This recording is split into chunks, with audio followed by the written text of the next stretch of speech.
Hey guys, Mrs. Talk Techie here, and I hope that you are continuing to watch my Bitmoji, a comprehensive guide resource. This is video number 4 in the series, and if you haven't already done so, you can go ahead and find the entire resource. Once it's complete, you can find it in the description below. If you don't see it there yet, it's because I'm not done just yet, but as soon as I do finish, I'll be uploading it into every one of the videos. So with that said, I want to continue on our Bitmoji journey and how we're going to use it to enhance both our teaching and our learning. So what we're going to be working on today is how to create digital backgrounds. In particular, how to replicate our classroom by creating a virtual classroom, how to create a virtual Bitmoji bulletin board, as well as a Bitmoji digital desktop background, and how can we use creating wallpapers and backgrounds as a form of helping us organize our student devices. So those are basically our objectives for this tutorial. Thank you so much for watching. Now, if you want to skip to anything, I will have the timestamps in the description below. So you'll just go ahead and click on those and I'll shoot you straight over there to that section. So let's get started, guys. I'm going to take you over to Google Slides. So now that I've gotten rid of that cowlick that I had on the side of my head, let's get started with the Google Slides presentation. And we're going to be creating our virtual classrooms here. Just remember that you can always pause and play, guys. But I do want to just give an amazing shout out, and here's my little plug, to a Facebook group called Bitmoji Craze for Educators. I highly recommend that you join this group because it's what's inspired me to create this comprehensive guide. And there, everyone shares their work, guys. That's why I'm so comfortable sharing this resource on there, on that Facebook group, because of the love and appreciation that they're already showing, and the sharing that happens there is amazing. Teachers create things and they're just like, here you go, guys, here's a copy of it. So I would recommend going there, because what we're going to do today, there are hundreds of resources and examples on that group. You will get lost scrolling through there. So just FYI, guys, and you never know, something might already be done that you're looking for, and they've shared it with you, so you can easily just add that to your drive. First thing we want to do is we want to start by setting up our background image. And we want to make it a background so that as we're adding more elements to our virtual classroom, that we don't have to be fumbling with it moving in the background. So we're going to right click, change background, and we're going to choose an image. So here I'm going to type wall and floor.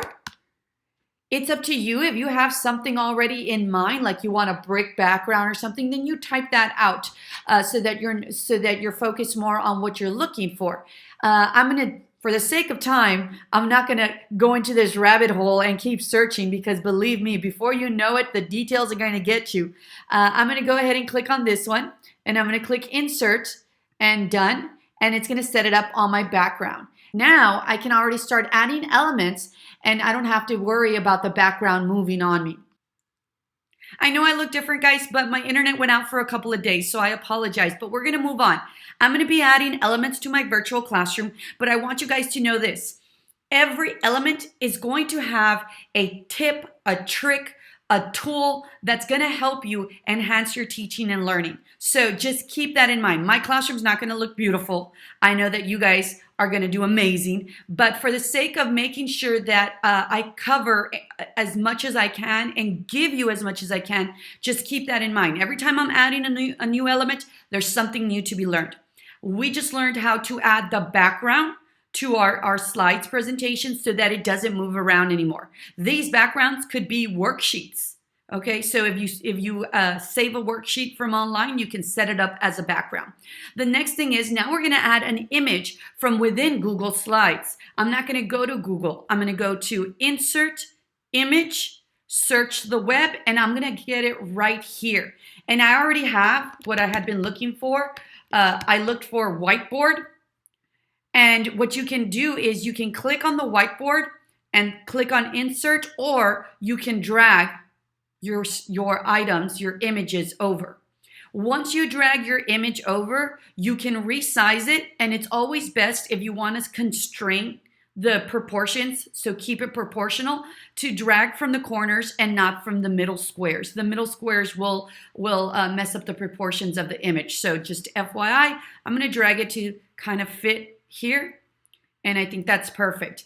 So next we're going to go ahead and add a rug, but I'm going to show you a different way. I went to Google and I just searched a rug, whatever your aesthetics are, and I found this one. The problem with this one though is that the rug is going to be put flat on top of everything. I needed to look, one, I needed to be transparent around the edges. Two, I needed to look like it's laying on the floor. So we're going to do two things to it. You're going to learn two new web tools here. The first thing is we're going to save this image. So right click, save image as, and you're going to save it to your desktop. And then after you save it to your desktop, I'm going to take you to, which you've probably already heard, remove.bg. And remove.bg will make this a transparent image. So I'm going to upload the image that I just downloaded. So I'm going to go to, in my case, my desktop. I'm going to find it here and I'm going to open it. And what it's doing is it's removing that background so we can have a transparent image to use. And there it is. So I'm going to download it again. And now it's on my desktop again. So after this, the next step is we want to make it flat so that it's laying on the floor. So I'm going to take it over to this website called lunapic.com. All right. And what this website does, along with a lot of other things, is that it'll allow you to change it to look like this, like it's laying on the floor. So I'm going to go to upload and I'm going to go to desktop, and here's my image. Open. So here's my image. But before we actually get to making it like that flat look, what I want to do is I want to rotate it. So I'm going to go to edit, rotate image. And I'm just going to go once over. And it's perfect. That's what I want. Now I'm going to go to adjust.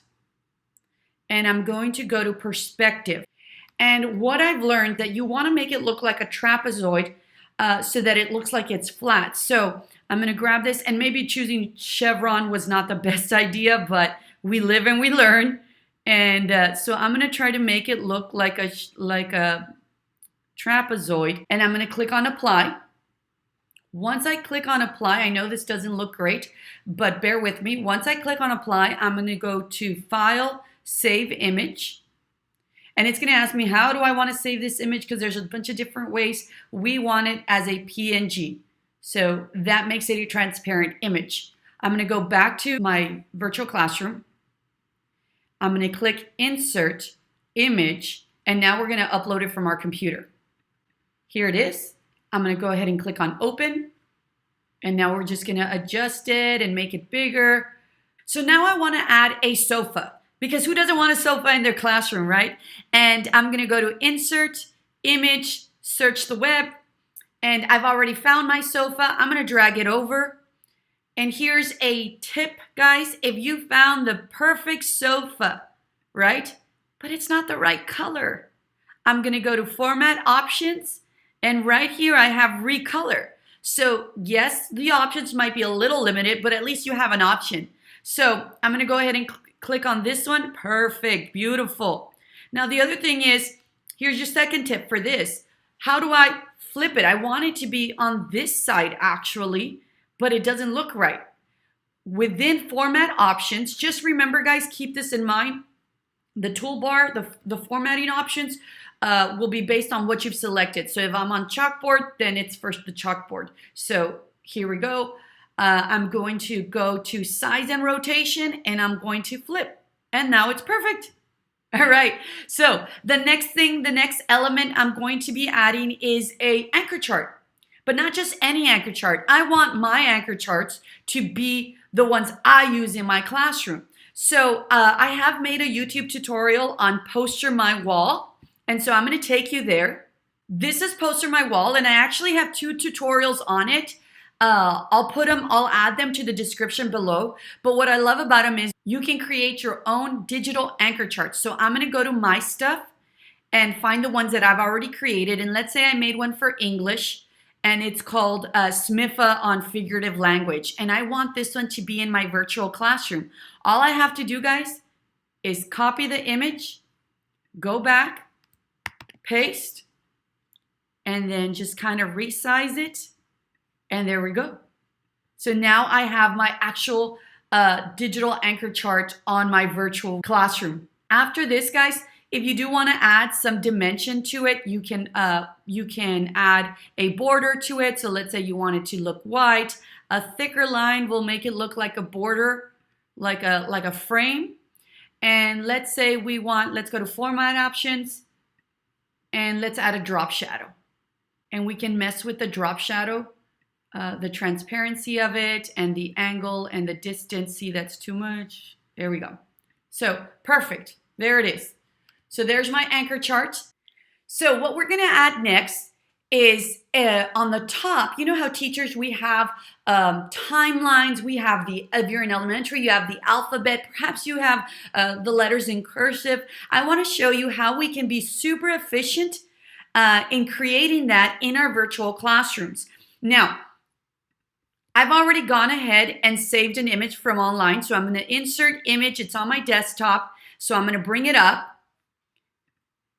And what we're going to do next is we're going to double click on the image, and that activates the crop feature. So I'm going to double click. Notice now I have these black with white outline, and I'm going to start cropping it.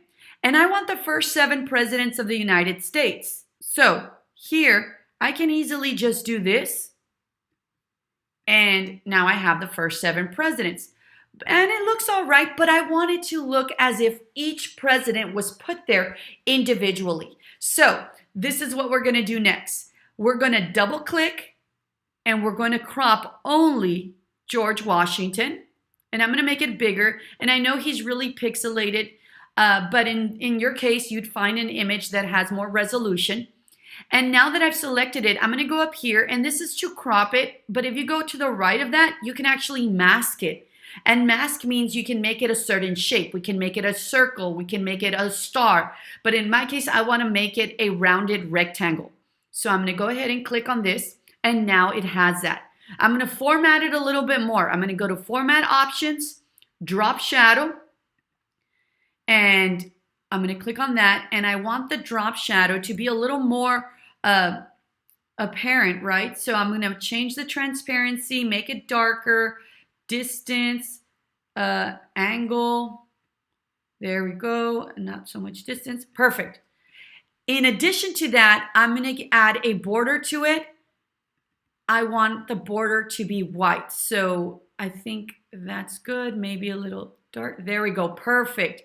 So I'm going to make this smaller so that it fits up here. So maybe a little bit tinier, there we go. There we go. So now I'm going to copy this one, and I'm going to paste it. Now, copy and paste is very easy. Control-C, Control-V. Now I have these 2. I'm going to run my mouse across them, and then I'm going to release the I guess you'd say your left-hand key, or if you're using your trackpad. And I'm going to copy these and paste them, and now I have 4. And I'm going to do the same thing, drag across, copy, paste. And see how much more efficient we're being. And these are just quick little tips and tricks. So I just want 7 for the first 7 presidents. And I'm going to try to kind of center it. There we go. Now, here's where we become super efficient. Now that I have my 7, I'm going to double click. And I'm just going to move it over to where I find Adams, John Adams. And there he is. Click outside of the image, and we're back to normal. Double click on the next one, and on the opaque part of the image, that's what you click. Keep your finger pressed on it and drag so that it comes out on the crop part that you're looking for. So here, I don't want Adams anymore, I want Jefferson. And so here I have Jefferson, And then I'm going to double click, and now I want Madison. Here he is. And I'm going to do the same thing for the rest of my presidents. And there you have it. Now you have your border, your bulletin display here of your first 7 presidents of the United States. I hope you guys like that. Let's move on. The next thing we're going to do is we're going to add bookshelves. And I went to this website called Pixabay, and they offer vector files. So they're going to be good high resolution files. And I searched for shelf, and this one is the one I'm going to be using. So I can actually just copy this image. I don't have to save it, and I can just paste Control V. So that's a really neat trick to have as well. So I'm going to grab it, I'm going to resize it, and I'm going to add it here. What I also want to do is I want to add a second one, because the purpose of this shelf is going to be to make it a virtual library. So I'm copying this and pasting again, and I'm just going to put it right here. So this is going to be my virtual library. I can format these to give it more dimension. Maybe add a drop shadow. That looks better. So drop shadow.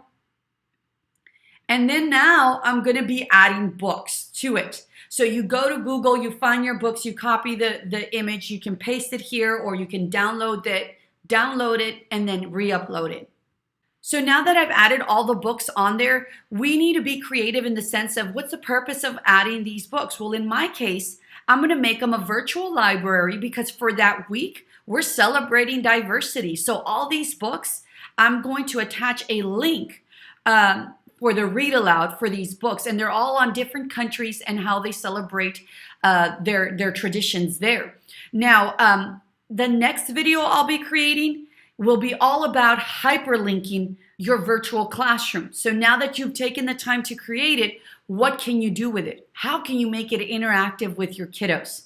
So the next thing, like I mentioned, is I'm going to hyperlink it. I went to YouTube and I found the read aloud for this book. So I'm going to go here to share, and I'm going to copy it. I'm going to go back. I'm going to find the image, and I'm going to select it. And then up here, I'm going to insert the link, and I'm going to paste it and apply. So now this is hyperlinked, and I'm going to do the same to all of these books so that they can all have the read aloud. So that's just another tip and trick, and we're almost done. So what I'm going to do next is I'm going to add a teacher desk right here. And what I want to do, the idea is to add my Bitmoji sitting on top of my desk. Not that I do that. So I'm going to go to my Bitmoji extension that I've added to my Chrome browser. And if you haven't already done so, I do have a video in this series. So I do have the series in the description below, so you can access all the videos in this series. So I'm going to search for sit, and there's the perfect one, sitting. And I'm going to just drag it over, and I'm going to recrop myself kind of here, and actually crop, because if any of this gets put over those books right there, then those books are going to not work. The links aren't going to work if my square to my Bitmoji is overlapped on them. So what I want to do, obviously format this so that I flip myself over. Perfect. So now I'm there. My legs look a little short. I might not be proportionally correct, but I think it's good enough.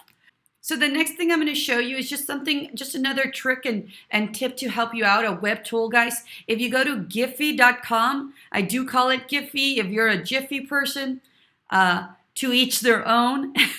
But what I did here is I searched for arrow, and I actually typed in transparent as well. And this is what I got, which was the page I was on right now. And what we're going to do next is we're going to select one of these. So I'm going to select this one right here. So I'm going to go here where it says media, and I'm going to copy the source.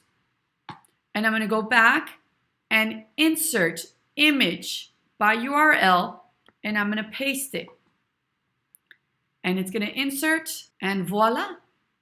even though we went through image and it's not necessarily an image, that's the way you want to go about inserting it. So in this case, if I want to direct their attention to the whiteboard, then that's how it would look right there. And you can actually format this one as well because it is transparent, and you can add some formatting features to it. So I'm going to go to Format, and I want to add a drop shadow. And there it is. I don't want it so transparent. So just FYI, that's just another neat tip and trick if you ever want to pay, want the kids to look specifically at something, you can add an arrow like that. Right here in the middle, guys, it's up to you. When you're creating these virtual classrooms, what are you creating them for? I can't tell you, well, just put it in a Google Slides for the kids. The possibilities are endless. I've seen people do all kinds of amazing, innovative things. So what I'm going to do next is I'm going to just show you a quick example using this. This isn't the best, right? But I did want to show you all the little tips and tricks with every time we add an element. So I'm going to go ahead, create the sample of how you could use this to enhance your teaching and student learning. Hey guys, so this would be kind of a final product. It really just depends on what you're going to be using your virtual classrooms for. This one was created with the intention of kids receiving this slide, a slideshow presentation, and it being a preview for the week of what's going to be going on, what they're going to be learning about. So I added a video using the Flipgrid Shorts. And if you haven't heard of Flipgrid, it's an amazing tool that gives students a voice. It's all about recording themselves, and they just keep stepping it up every time. It's like their work is relentless, and you can tell that they have so much pride in their in Flipgrid and what they've created. But anyways, in addition to that, these right here are linked to the different slides and what the kids are going to be learning for English language arts that week, what they're going to be learning for math, science, and social studies. So as long as they accomplish these things, they've done all their work for the week, right? You could work it the other way where it's like Monday, I'm going to need you to do this. Tuesday, so these could be days of the week as well. So let's take a look at this Flipgrid short, just so that you know and you get the idea of what I mean by this could be a preview for the week to come. Hello, my beautiful children. Thank you for logging in another week. I do appreciate it, guys. And like you know already, our virtual classroom has changed based on this week's assignments. Did you notice the big guy sitting on the sofa? So what do you think he's going to be about, right? Let's start making some inferences. What is a lion? What kind of animal is he? Now, we're going to be learning about the differences between omnivores, carnivores, herbivores. That's going to be for science. Don't forget, we have our library for this week. So that's the expectation of the books we're going to read. They are hyperlinked. Click on them. They're read alouds, and then of course test on them, and I expect success, so make sure you do well. And of course we have our ELA, so we're going to be talking about figurative language. Don't forget to take a look at your anchor chart that we have there, so SMIFA. And can you guess what the pizza is about? What are we continuing to work on for math? Yeah, fractions, and you know I love some greasy pizza. And finally, of course, for history, we are continuing with our presidents of the early republic, so we've got them up here. All right, guys? So I do have the links to the slides, and you can go in and accomplish each goal for the week. Okay, guys? If you have any questions, of course, you know I'm a click away, an email away, a text away, a class dojo message away. You can find me anyway. So I love you guys. Stay safe, and don't forget to reach out to me if you have any questions. So that concludes the creation of a virtual classroom. I will be doing another video that's going to talk about how to incorporate it in different ways, how to make them interactive. So just be on the lookout for that. It's also in our comprehensive guide that you'll find in the description below. The next thing I'm going to do is I'm going to show you Padlet and how to make the wallpaper on there, how to make a desktop wallpaper, and how to organize student devices. So The hard part was this. The next part is easy. So stick around, guys. We're almost done. So the next thing we're going to create is actually really easy. We're going to create a wallpaper for a virtual bulletin board. And if you haven't already heard of Padlet, it's an amazing virtual bulletin board, an amazing web tool. I do have 2 YouTube video tutorials. One is called Padlet for Teachers. The other one is Padlet for Parents. So because of remote learning, if you don't have an actual learning management system, this is a great way substitute for one. And if you do have one, it's amazing to enhance remote learning. So really, it's just a virtual bulletin board and you get to add things to it. But check out those 2 tutorials. What I want to show you is how to create a Bitmoji wallpaper. So this is going to be really simple, and you can use the wallpapers for all kinds of things. I'm going to go to my extensions, the Bitmoji extension, and because we are learning about figurative language and the mnemonic device is SMIFA, I can actually type in SMIFA, and even though that's not an actual word, it's going to give me Bitmojis of myself with SMIFA on it. And every time I retype it out, let's say I delete that and retype it out, I get a new set of Bitmojis with the word SMIFA. So I'm going to go ahead and choose, just because I want it to look a little crazy, I'm going to choose this elephant one. And you're going to see how easy this is. We already worked on this skill earlier when we were doing the presidents. So it's really quite simple. It just depends on how many you want to add to your wallpaper. So I'm going to go ahead and do this. And I'm going to redo it one more time. And that's about the amount I'm going to have going down like that. I'm going to select Command or Control C and Control V. We'll paste it. And then I'm going to now select all of these. Command C, Control C, and then V. And there we go.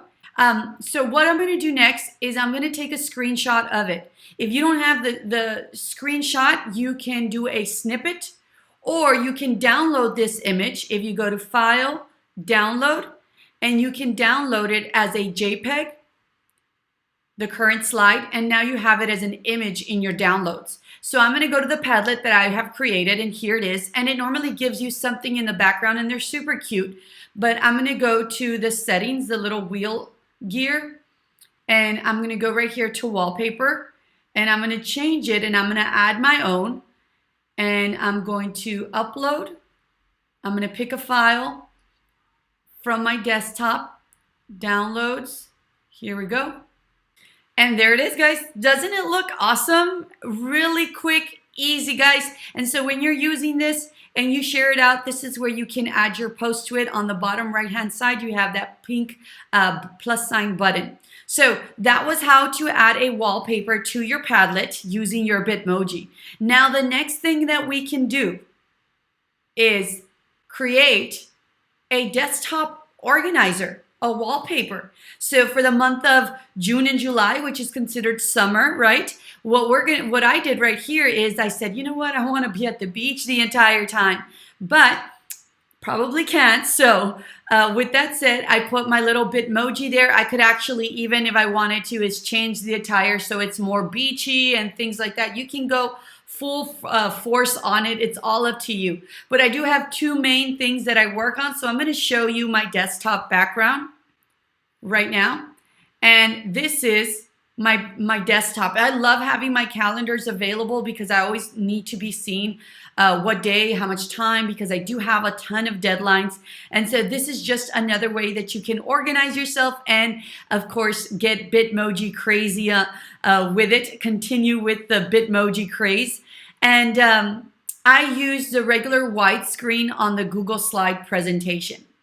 And the last thing I want to show you that you can do, you can create these. All you have to change is the page setup. So instead of having a widescreen or a standard, you change it to portrait, and you can create your wallpapers for your iPads or your wallpapers if you have Chromebooks, Or if you have desktops in your classroom, you can change the wallpapers and add your Bitmojis to it. What I would love to be able to do once I'm back in the classroom is who is assigned to this iPad or this Chromebook and get their Bitmojis and add them in there so that I can easily see, 4 kids throughout the day are assigned to this iPad. Why is this iPad not in the correct spot? Or why is this Chromebook here? Or why is that history of that Chromebook there? So anyways, these are just ideas and suggestions, guys. That is it for the entire tutorial. I know it was lengthy, guys, but really the bulk of the work was how to create it. But I hope that every time I added a new element, you got some extra wealth of information. And always keep this in mind, guys. If there is no struggle, there's no progress. So we need to feel that frustration, and we need to feel a little upset maybe and think, you know what? This is for a reason. If I'm not struggling, then I'm not growing. So we want to continue growing professionally. So thank you so much for watching, and I can't wait to see you next time. I'm going to start working on our next video, which is, now that you know how to create these virtual classrooms, what can you do with them? What are some of the things that teachers, our educators are doing out there and really, really revolutionizing remote learning? Thank you, guys. I love you guys. Thank you for watching. It does humble me. I do appreciate it. And hopefully I will be done with this resource. I love you guys. Bye.